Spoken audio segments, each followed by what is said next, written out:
Scott Ross and Brad Lewis. Hey guys. Hello. How Hello. are you? Waking up. Pardon? Waking up. Waking up. I know, last year when I came to THU, most people woke up at 10 or 11. This year, I reckon people are up by 9. Why is that? What's changed? I don't know. Last year I did a morning television show, and I think it was called Breakfast with Scott, and I wasn't finished being sick from the night before. Did you go to bed? Yeah, I would, but you get up at 7, and then you take care of business and show up here at 8 o'clock and try to be funny, and it was. I'm not funny at midnight, let alone at 8 a.m. You were funny at midnight last night. We were funny. Yeah, we were funny. I'm really glad to have you guys on the show because you're both experienced managers in the field of animation and visual effects. For those of you at home who don't know who each of you are, can you give me the... Oh, my microphone doesn't work. So I'll take this and start singing probably. Brad, can you just give me like the 2-minute history of you? Boy, it's tough to shove it all into You can 2 have 3 minutes, minutes. but that's okay. I'll go through the feature film highlights. How's that? So I produced Ants for DreamWorks PDI, helped get that whole started. Then I moved over to Pixar and I produced Ratatouille, co-directed Cars 2 at Pixar over about a 10-year period. And then I went to Warner Brothers and I produced Storks and executive produced Lego Batman. And now I'm at DreamWorks producing How to Train Your Dragon 3 and helping Christopher there get DreamWorks. He's just started at DreamWorks Animation. That's right. And Chris and I have worked together now for 4 or 5 years, so I'm helping him out, which is great. Well, they're such great projects and I can't wait for How to Train Your Dragon 3. Scott, 3 minutes. 3 minutes. I was in the music business, and I was a sound engineer for a number of years, and then wound up working at One Pass Video in San Francisco, where I clawed my way to the top and became its president, and then was sold, and then went through 70 interviews and was hired as Industrial Light and Magic's general manager. So I ran Industrial Light and Magic for George Lucas's companies for a number of years, and then continued to rise up through the ranks and wound up being the person in charge of all of the services division, Skywalker Sound, THX, La La La, licensing games. And I did that for a number of years until I decided that I would start my own company. And so I started Digital Domain. I was its founder and talked Jim Cameron into coming on board. And Jim Cameron brought along Stan Winston, and we formed Digital Domain. And I ran that for 13 years and then sold it to a fellow by the name of John Texter in 2006. And apart from all the other cool stuff you've done, THU is also a big part of your life, obviously. Yeah, 5 years ago, wound up getting a phone call from this crazy Portuguese guy named Andre Luis and asked me to come to Portugal. And I came here and was blown away by, the art direction, the sensibility of what he was trying to do, and said to him, how would you like to make this an international event? And he said, that's all I want to do. And I said, well, you're going to have a difficult time doing it from Portugal without somebody that has the entree into the international scene, and so I'm your guy. And he said, okay, great. And so that was year 2, and we've grown like 125 to 250, 375, and now we're up to 900 people from close to 70 countries. It's amazing. In fact, one of the innovations this year, and one of the cool things about THU is it changes every year. Mm-hmm. That's something I like. You guys are both involved in the B-sides this year. Scott, do you want to just say what that is briefly, and then I want to find out, Brad, what your initial experience of that was too.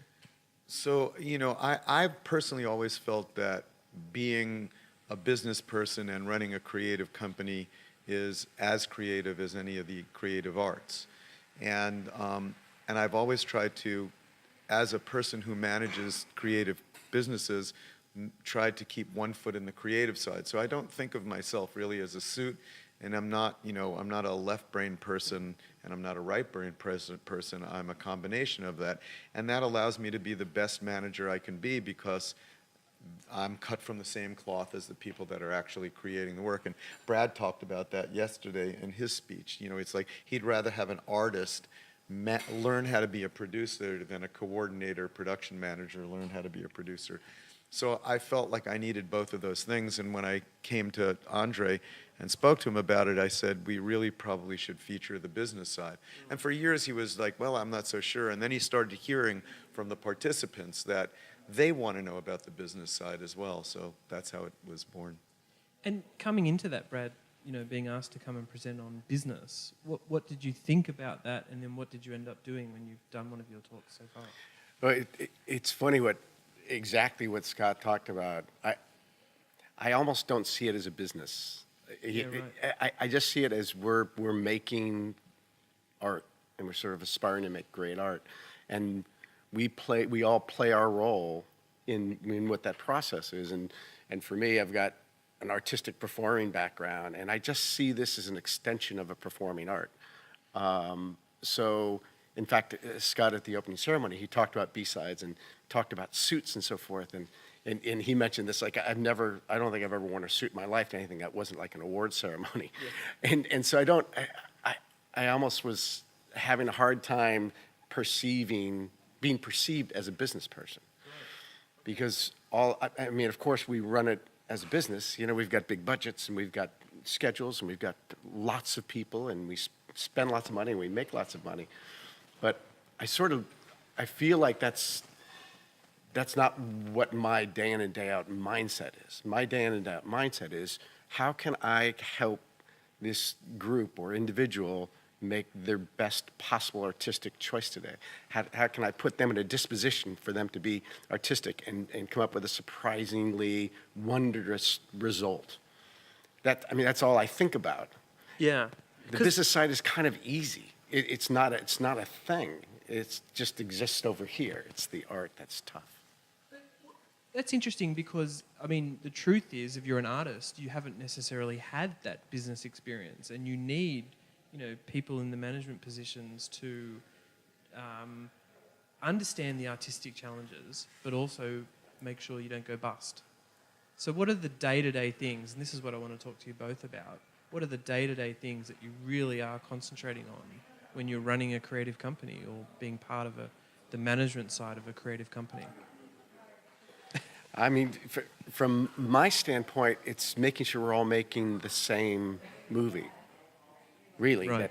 that everybody, the director's got a vision, and it's super difficult to pull together a large animated feature film, and so we're all making the same movie from the same vision, supporting the same ideas, and so that's really all I think about on a daily basis.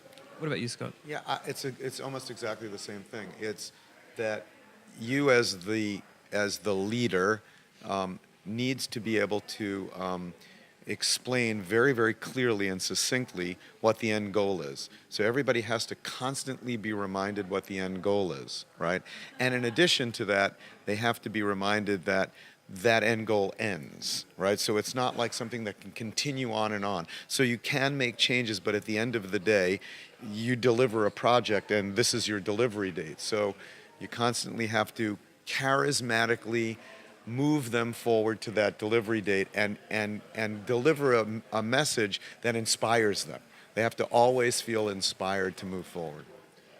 One thing that's interesting is the feature animation CG industry is relatively new. I guess Toy Story and then everything else.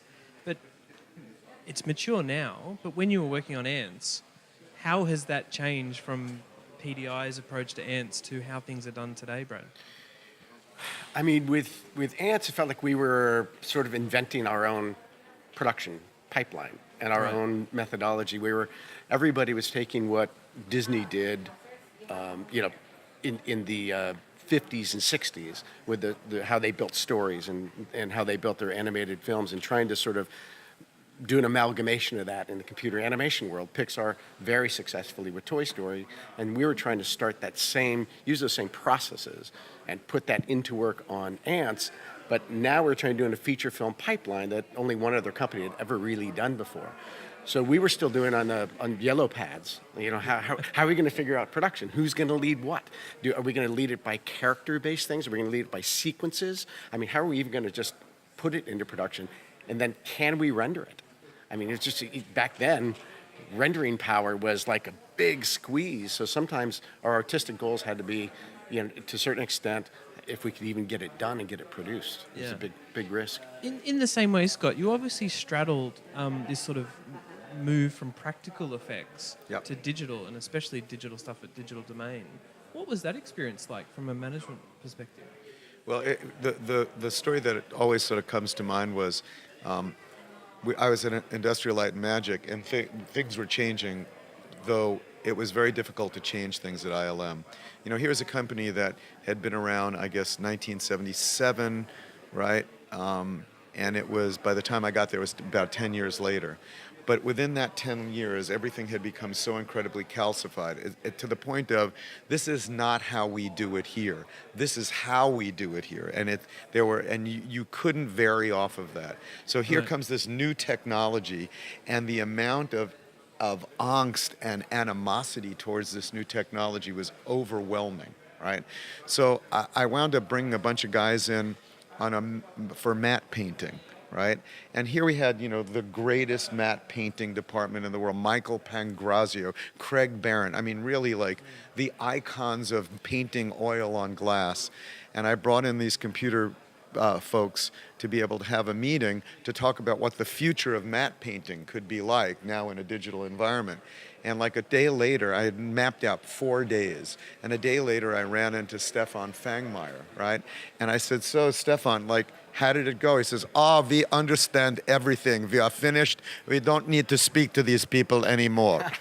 It's a terrible interpretation of Stefan. Right. I mean, that's the truth, isn't it? That in the late 80s and early 90s, ILM really did go through a digital revolution, which there was a lot of resistance to it. Yeah, including the firepower and the bloody bodies and everything. I mean, think about, you had an optical department who had been like king of the roost for a really long time, and the end result of everything you did went through that optical department. So the optical department had incredible amounts of power, and then one day we said, well, we're not going to do things optically anymore, and it was really a difficult process. It was the artistic language changed, right? Art didn't change, but the language changed. So every artist was fluent in an artistic language that had nothing to do with digital production. And so everybody had to translate. Matte painters had to translate. Animators had to go from 2D to 3D. Everybody was learning they learned their art somewhere else in some other sort of, way. And now they're trying to apply what they learned in to a computer. The thing that's changed now is everybody learns their art on a computer. Right. So they're fluent from the time they're born into art. They think digitally from day one. We all had to translate. And it's almost like I was set for a while when I became almost fluent in Spanish at one point in my life.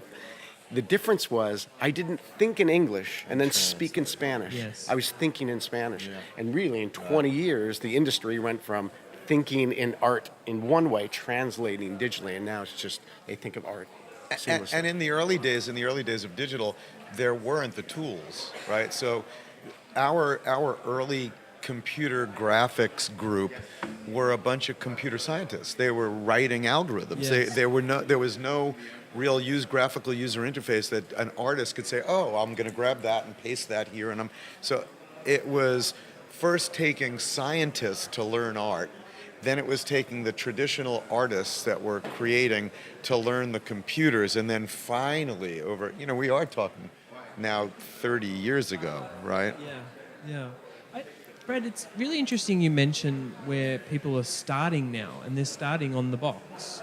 They're learning these software programs early, and they don't necessarily have maybe in animation a traditional animation background or an artistic background, which isn't, of course, true. Clearly, animation studios have 2D artists and illustrators and things like that. I'm curious, in the projects you've worked on, have you tried at all, and have you needed to broaden artists' skills by taking them away from the box? Is that a big deal? Is that an important thing to do? It does seem like it's reversed now, that people learn digitally, and then they have to go learn a traditional art. They have to say, I better take life drawing in a way to complement what I've learned on the computer. But even that fluency is starting to change. I mean, I think, it's not that far away where people will just never use paper. They've just learned on a tablet, and they've just draw digitally, and I don't know whether or not how much a traditional art is really as necessary with the fluency of the tools. On Storks, some of the animators that we're using at Sony, like 18 and 19-year-olds, were doing the most sophisticated, beautiful animation, like Yes. in 3 or 4 weeks. I mean, things that used to take 3 or 4 months for a person to learn. So I think there's just a new fluency, and I don't know how much traditional art do you need if the tools are that sort of Intuitive. yeah, intuitive and Right. visceral. Here's an interesting thing that I thought about with both of you, is that you've rubbed shoulders with companies that were visual effects studios that have segued into animation. I mean, it's a very obvious step, right? They use the same tools, the same artists. PDI clearly was a visual effects studio, also doing lots of animation. Imageworks worked on Storks. Animal Logic was a visual effects company before doing the Lego films. ILM and Rango. Yeah, ILM and Rango, and ILM had previous animated feature productions before that didn't necessarily happen. Right. And Digital Domain, I know it was after your time, Scott, tried to get up animated features. Right. Tell me about your experience with that, with both sorts of companies, and why you think visual effects studios are trying to get into animation, and what works and doesn't work. Well, I could tell you why visual effects studios are trying to get into animation. They're trying to get into animation because the only people that actually ever made money in computer imaging were the animation companies, and that's because they created their own intellectual property. Of course. So if you look at Pixar or Sony Pictures Imageworks, any of PDI or any of the companies that transitioned, Blue Sky, that transitioned into becoming an animation company, they had the same DNA as Industrial Light and Magic, Digital Domain, Boss Films, Apogee, etc. So when a lot of the visual effects companies saw that move happen, they went, I got to jump on that bandwagon too, because it's the only way we're going to survive. Yeah. I mean... Didn't that's- necessarily work. No. Not all of them have made the jump. Right. I mean, some have quite successfully, obviously. And Animal Logic seems to be one of the ones at the moment that I'm really impressed with. The way that they actually still do both. But yeah, I'm just curious about what you think is sort of working for visual effects studios to make that jump, and what isn't. Well, it was funny at PDI. There was 2 hemispheres of thought of how to get into feature films. Everybody wanted to be in feature films because it felt like you could bring a greater story and artistry and be a part of that, as opposed to being a service company. You could be a part of the content, part of the IP. One hemisphere tried to do it through visual effects. The other hemisphere tried to do it through character animation. Right. And ultimately, the economics of visual effects, the bottom fell out of visual effects companies because studios started just to use them as commodities and started outbidding each other, with the exception of ILM, I think, really. And everybody got cheaper and cheaper and cheaper. And the margins were so thin that there was no way to really do content and become players in that space, from my perspective. However, the character animation side of things, characters are memorable. Characters become part of stories, and they live on, and they live forever. So our character animation team really helped build our content shop in order to get involved with DreamWorks, from Jeffrey Katzenberg and Steven Spielberg, and say, these guys have they have some creative talent, and they can become content people. But that leap was super tough in visual effects because I think it wasn't as character driven. It was more live action simulation effects work as opposed to a living, breathing character that started to, sort of imaginatively, ignite the audience. So interesting from my perspective. I was in the bar at Burbank Airport the day that John Lasseter, Ralph Guggenheim, and Ed Catmull signed the deal with Disney. And I'm flying back, having just met with Jim Cameron to form Digital Domain. I walk into the bar, there's the 3 of them, and they're wahoo! And I walked over and I said, guys, what are you doing? We just signed a 3-picture deal with Disney. So my concept of Digital Domain was that marketplace is spoken for. So animation and CG animation and kids movies spoken for. And my partner was Jim Cameron. So I thought, okay, what we're going to do is we're going to create content like Lucasfilm did. So They have George Lucas, I have Jim Cameron. They have ILM, I have Digital Domain. And so we were going to be the next content company on the live action visual effects side. The problem with us is that Jim Cameron owned Lightstorm 100%, but he owned Digital Domain only 30%. Right. Right? So his interest was, in fact, Digital Domain was going to be the sandbox that ILM was for George, but we would never share in the content side. So Okay. that was my bad. I mean, and similar analogy is Weta and Peter Jackson, That's I right. guess, isn't it? That's right. Yeah. I'm curious about what you think is the future for animation studios and visual effects studios in terms of size. I mean, there are the big ones, DreamWorks, Pixar, Illumination. It also feels like some studios of much smaller size are making real inroads. Have you noticed that particularly, Brad? Yeah, I mean, I think it's a really interesting issue in our business right now, because I think there's tons of capable artists and smaller production studios out there. However, making a big feature film reliably is also sort of a really, it's a difficult proposition. But there's tons of overhead with it. And so if your development chain can't keep a really large studio of artists fed, then you start to have these big problems, economic problems, right? A smaller studio, you can sort of get bigger and you can get smaller, but it's not a great artistic experience. If I'm an animator and you're going to say, hey, I'm going to hire you for 9 to 12 months to animate on this movie, and then you've got no job after that. Well, what does he tell his family? So it's still sort of a really difficult solution. I mean, if I'm going to be a benevolent employer, I want not only great artistic experience, but I want your family to feel safe. I want you to feel safe. I want you to have great benefits. I want to sort of create this whole, but if you don't have reliable creative development and you can't put out another great feature film, then you're going to have these rises and falls. And that's what the big studios, they struggle with. If they're not making a boatload of money, then what do you do with that gap when people aren't working? And how do you carry millions and millions of dollars? You've got to put that on a movie at some point, and you've got to make hits. Yes. So, I think the latest version of that is Illumination, right? Yes. So that version is, I have a core group of creative development people and producers. That group comes up with story and art design and boards and mood boards, etc.